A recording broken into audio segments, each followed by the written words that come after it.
Now to new information, the case against a Jacksonville Fire Captain accused of stalking and fleeing a hit-and-run crash. JFRD Captain Christopher Lewis pleaded not guilty to the charges that he violated a restraining order issued for alleged harassment and threats of gun violence. He's also pleaded not guilty to fleeing an off-duty car crash after causing at least $30,000 worth of damage. Lewis is currently on limited administrative duty. But the charges against him have created both an image and a management problem for the Jacksonville Fire and Rescue Department, in part because the woman who obtained the restraining order is also an officer with JFRD. She spoke exclusively with On Your Side's Ann Schindler, as well as the only witness from the night of the car crash. Now, both women hope that their stories keep the focus on what needs to be done to keep Lewis and the community safe. One note, the first woman you'll see in this story initially asked not to be identified, but she later gave permission to use her name and her picture.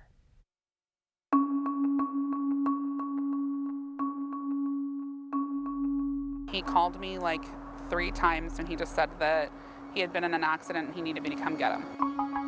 The late-night call from JFRD Captain Chris Lewis was unexpected. We weren't speaking at the time, so I was kind of surprised that he even wanted me to help him at that moment. His former girlfriend, Cara Pemberthy, says even though they'd broken up, she agreed to come get him. I could see he was like bleeding from his hands and like a little bit on his face. She cleaned him up, put him to bed, and the next morning, she says, Lewis gave her instructions. He told me to say that he went to my house, that he walked there and knocked on the door, and he told me to say that he wasn't drinking. From that point on, it literally was just kind of like, make sure that he's protected at all costs.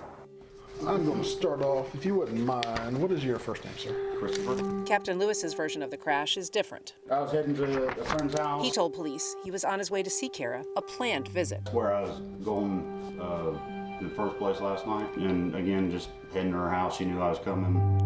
Officers never asked Cara if she was expecting Lewis that night, nor did they ask her, or surprisingly him, if he'd been drinking. I mean, I just assumed he was drunk.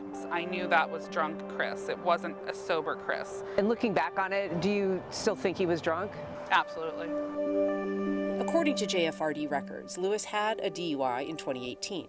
We asked the sheriff's office why investigators never asked if he'd been drinking. They said because Lewis couldn't be located, they couldn't conduct a DUI investigation.